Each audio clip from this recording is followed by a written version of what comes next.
Hey everybody, my name is Matt Marcellino. I'm an attorney here at Marcellino and Tyson, and this is Jennifer Moore. She's also an attorney here at Marcellino and Tyson. Today we're going to be talking about family law matters, specifically emergency custody. But hang on, there's something bothering me here.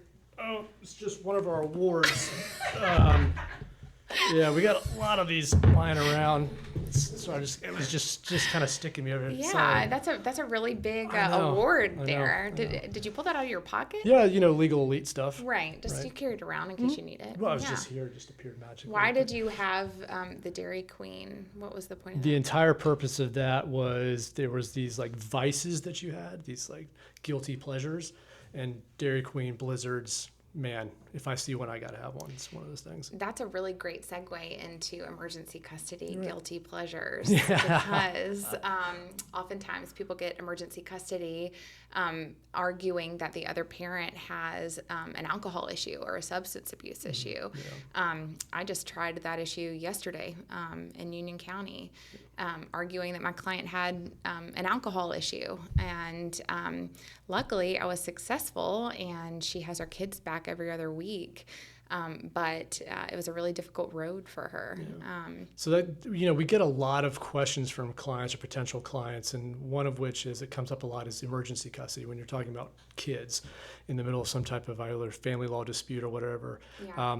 The word emergency, I think, is sometimes very subjective to the individual, right? Right. But there are laws and local rules that tell us exactly what qualifies as an emergency custody matter, and maybe you Right. can explain to everybody watching what those things might be, at least here in Charlotte, North Carolina. Sure. So, especially in Mecklenburg County, there are local rules that tell us exactly what it constitutes an emergency custody issue, and it is something that rises to the level of causing the children substantial emotional or bodily harm, that risks substantial or emotional bodily harm. So, a parent who has an alcohol or allegedly has an alcohol issue, a substance abuse issue, a parent who might have like a mental health problem themselves.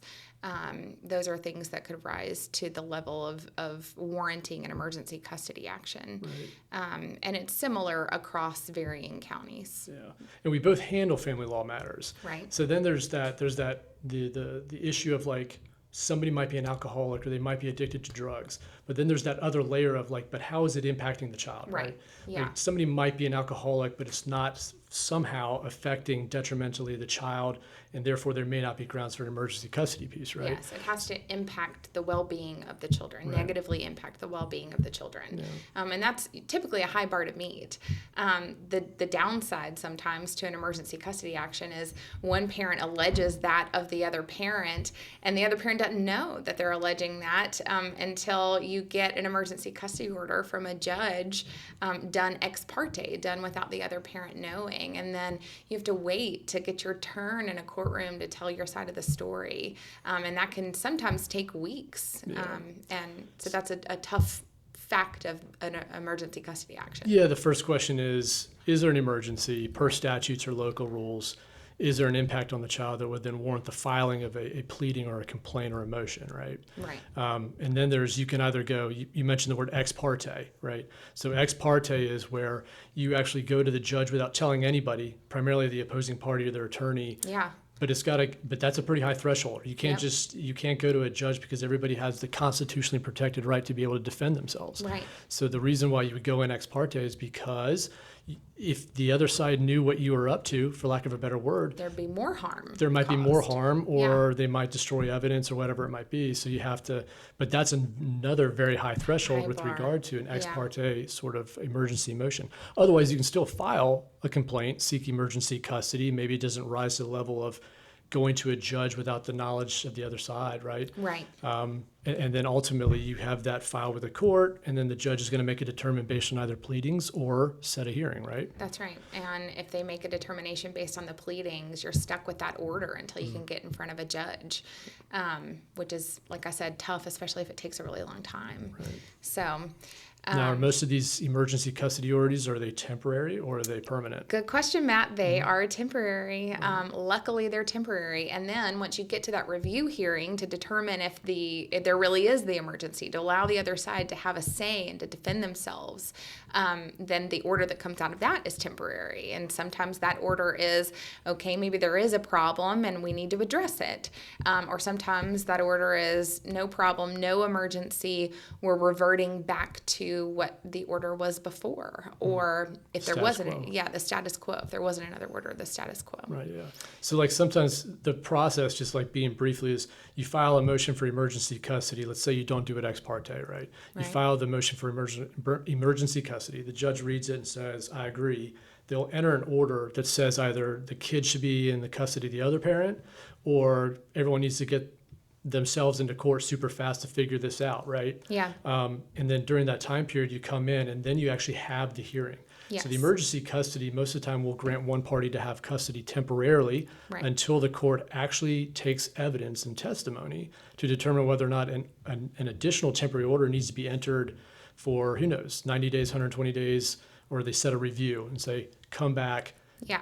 Have you cleaned up your act? Is there still an emergency? Yeah. And then otherwise set it on for a review hearing. Or still a concern. So if that, for example, we were talking about alcoholism, if that concern was alcoholism and a parent gets on SoberLink, something that we see a lot in our work, where they're blowing into a device that tells whoever is monitoring them, the other party, their lawyers, what their blood alcohol content is at any given time and on any given day. If that person is doing that at certain times, then that review hearing, ideally, you're coming back with very clean, perfect SoberLink tests that show that you're not an alcoholic, and maybe that review hearing alleviates those concerns. So that review hearing is really important because, a lot of times what comes out of an emergency custody hearing is some kind of restriction on one party, some kind of requirement on one party to prove wrong or to show the court that you're cleaning up your act. So we need those review hearings. Yes, and once you go to a review hearing, right, and let's say that the court determines that there's no longer an emergency, maybe they determine there never was an emergency.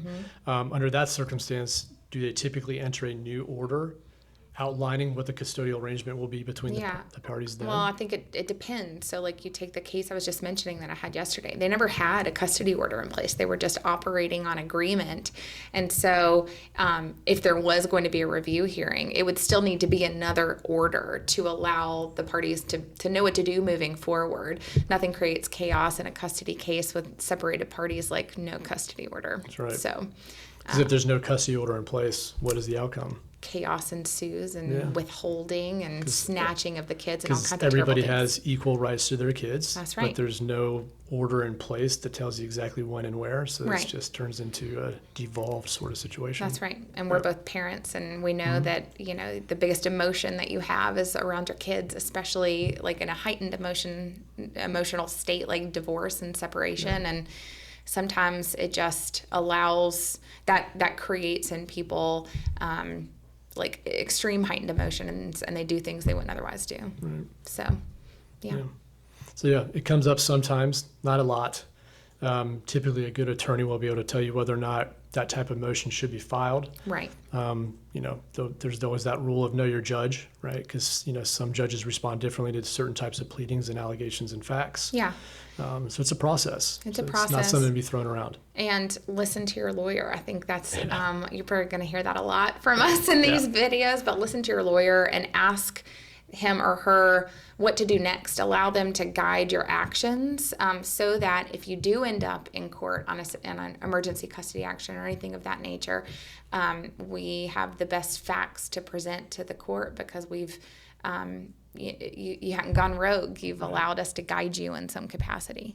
Yeah, because when we ask questions and we ask for documentation and so forth, it's for a purpose, for a reason based on our experience, to increase the likelihood of success, right? Exactly. Yep. Yeah. Or to determine whether or not anything should be filed at all. That's right. Yep. Yeah. So cooperation and maybe listen to your attorney's recommendations. Listen to your lawyer. Listen to your lawyer.